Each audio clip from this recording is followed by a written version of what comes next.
দুদিন ধরে একনাগাড়ি বৃষ্টি। যদিও বৃষ্টির ফোঁটাগুলো অনেক বেশি বড় নয়, তারপরেও কিন্তু বৃষ্টি থামছেই না, এমন একটা অবস্থা। তবুও মানুষ জীবিকার তাগিদে, প্রয়োজনের তাগিদে বাইরে বের হতেই হয়। তো এই 2 দিন আমার বাইরে বের হওয়া না লাগলেও আজকে কিন্তু বাইরে বের হতেই হবে। আর সকাল থেকে অনেক বেশি টেনশনে ছিলাম যে কিভাবে বাইরে যাব। আসলে এরকমই হয় যখন সপ্তাহের বাজারটা একটু হেলামি দিয়ে করা হয়। আর তাই কিন্তু সপ্তাহের মাঝখানে আমার বাজারের প্রয়োজন পড়ে গেল, আর তাই আমাকে বাইরে বের হতেই হবে। তো সমস্যা সেটাও না, সমস্যা হচ্ছে ছেলেকে নিয়ে।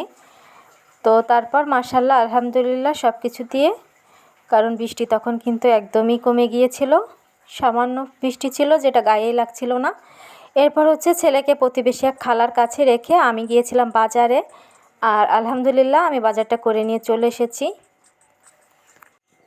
আর ছেলের বাবা হচ্ছে বাজার করতে খুব একটা ভালো পারে না, আর যদি সে বাজার করেও আমার সঙ্গে থাকতে হয়, তাই সে বাজার করে। তাই তার আশা করে আসলে লাভ নাই। আর তারপর হচ্ছে বাজার করে এসে আমার ভীষণ ক্ষুধা পেয়ে গিয়েছে, আর অনেক বেশি হচ্ছে ক্লান্ত লাগছিল। আমার কেন জানি না মনে হচ্ছিল 1 কাপ চা অথবা কফি আমার এখন খেতেই হবে। তো সকালবেলা ঘুম থেকে উঠে কিন্তু আমার বাজারের টেনশনটা আগেই ছিল, তাই হচ্ছে আমি ঘরের তেমন কোনো কাজ করিই নাই। তো এরপর একে একে সব কিছুই করবো আর আপনাদের সাথে শেয়ার করব। তো আমার প্রিয় প্রিয় আপুরা, আপনারা যারা আমার ভিডিওটি দেখা শুরু করেছেন, প্লিজ একটা লাইক দিয়ে সম্পূর্ণ ভিডিওটি কন্টিনিউ করবেন। আর তারপরে যে দেখতেই পাচ্ছেন, আমি এখানে কফি বানিয়ে নিলাম, সাথে নিয়ে এসেছিলাম দোকান থেকে হচ্ছে একটু হালকা পাতলা রুটি, এই ধরনের নাস্তা, বেকারি খাবার আর কি। আর ছেলেকেও হচ্ছে একটা দোকানে বসিয়ে রেখেছিলাম, ওটা হচ্ছে আমাদের প্রতিবেশী এক খালা, ওনার দোকান, ওনার নাতিও ছিল। তো সেখানে বাবুকে বসিয়ে রেখেছিলাম, আর পাশেই ছিল হচ্ছে মুরগি আনতে গিয়েছিলাম, বাজারটা বেশি দূরে না। তো ওখানে বাবুকে বসিয়ে রেখেছিলাম, তো ভালোই শান্ত হয়ে ওদের সাথে বসেছিল। আর তারপরে যে এখন আমি বাজারগুলো ঢেলে নেই।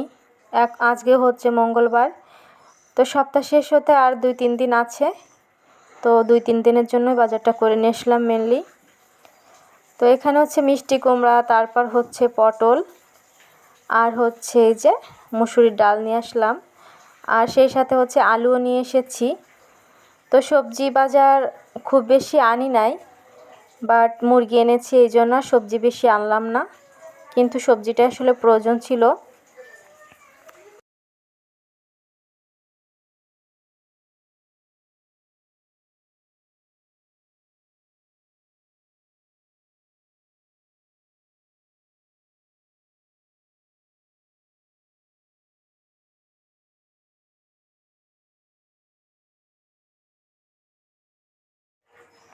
তো তারপর হচ্ছে এই যে এখানে হচ্ছে আমি 3 কেজি ওজনের একটা মুরগি নিয়ে আসলাম, ব্রয়লার মুরগি।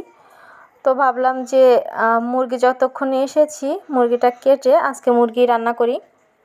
তো এই যে আমার মুরগি কিন্তু কাটা হয়ে গিয়েছে, আর এখন হচ্ছে আমি এখান থেকে মুরগিগুলো ছোট ছোট প্যাকেট করে রেখে দিব, আর কিছুটা রাখবো হচ্ছে রান্না করার জন্য। এখানে বুকের কিছু অংশ আমি আলাদা করে রেখে দিলাম, কোনো একদিন কোনো একটা রেসিপি করব সেই জন্য। আর এইদিকে কিন্তু আমার ঘরদোর তেমন করে গোছগাছ করা হয়নি। তো যতটুকুনি গোছানো ছিল আমার ছেলে কিন্তু সব কিছু এলোমেলো করেছে, সেটা আপনাদের সাথে শেয়ার করব। আর ছোট পরিবার হলে দেখেন কতগুলা টোপলা করলাম পলিতে করে। আমরা কিন্তু এই যে মুরগির মাংস 2 জন, তো এই জন্য হচ্ছে ছোট ছোট পলি করে হচ্ছে আমি এগুলো ফ্রিজে রেখে দিব। আর এই যে প্রতিবেশী ভাবি হচ্ছে কাঁঠাল দিয়ে গেল। তো এই কাঁঠালটা খেতে খুবই ভালো লাগতেছিল। কাঁঠাল এমনিতে আমার আর আমার হাজব্যান্ডের অনেক পছন্দ। তো এই যে কাঁঠালগুলো কিন্তু হালকা মিষ্টি, বাট অনেক খাজা, কাঁঠালগুলো ভালো লাগতেছিল। তো এখান থেকে আমি হচ্ছে 2টা খেয়ে নিলাম, আর ছেলের বাবার জন্য বাকিগুলো আমি রেখে দিব। তো আলহামদুলিল্লাহ, আমার প্রিয় প্রিয় আপুদেরকে অসংখ্য অসংখ্য ধন্যবাদ আমাকে সাপোর্ট করার জন্য, প্রতিনিয়ত আমার পাশে থাকার জন্য। আমি সর্বদাই চেষ্টা করি আপনাদের পাশে থাকার জন্য, আপনাদের ভিডিওগুলো নিয়মিত রেগুলার দেখার জন্য। তো এই যে ঘরে চলে এসেছি, আর আমার ছেলে দেখেন ঘরের কী অবস্থা করেছে। এই যে আমি একটু এদিক সেদিক কাজ করতেছিলাম, এর ফাঁকে কিন্তু আমি মশলা বেটে মানে মশলা গুছিয়ে সব কিছু সুন্দর করে একদম রেডি টেডি করে তারপর আসলাম। শুধু রান্নাটা হচ্ছে চড়িয়ে দিব। তো ঘরে এসে তো ঘরের এই অবস্থা দেখলাম, যদিও আমি বিছানাটা কিন্তু সকালবেলা ঠিকভাবে উঠাইনি। আর এদিকে ছেলে সেই এলোমেলোর পর আরও বেশি ঘরদোর এলোমেলো করে রেখেছে। তো এখন মোটামুটি আমি ঘরটা একটু গুছিয়ে নিব, কারণ এত বেশি এলোমেলো কিন্তু আমার দেখতে ভালো লাগে না।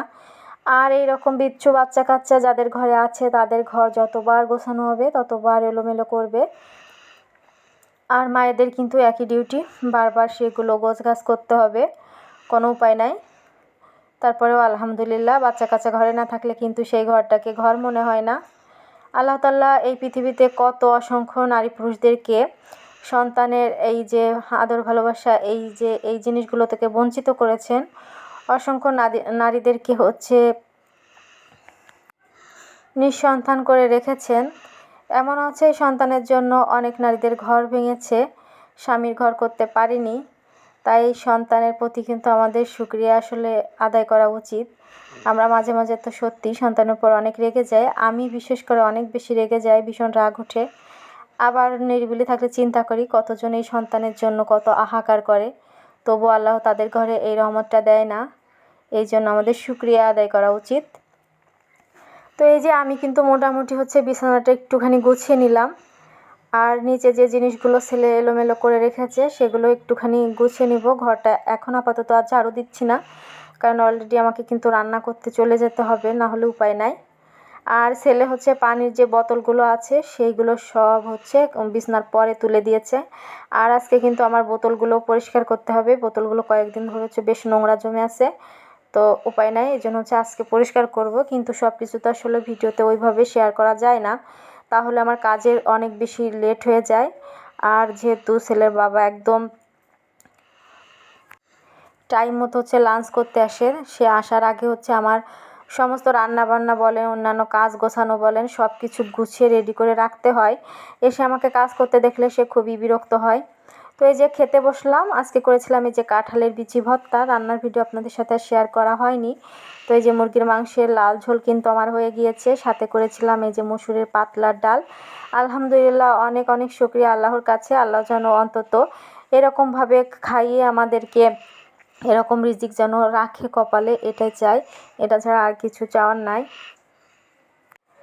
আর সেই সাথে সাথে আপনাদের কাছ থেকেও বিদায় নিয়ে নিচ্ছি। খাবার খেতে খেতে কেমন লেগেছে আজকের ভিডিও কমেন্ট করে জানাবেন। দেখা হবে নতুন কোনো ভিডিওর সাথে। সে পর্যন্ত আপনারা সবাই ভালো থাকবেন, সুস্থ থাকবেন, নিরাপদে থাকবেন। আল্লাহ হাফেজ। আসসালামু আলাইকুম।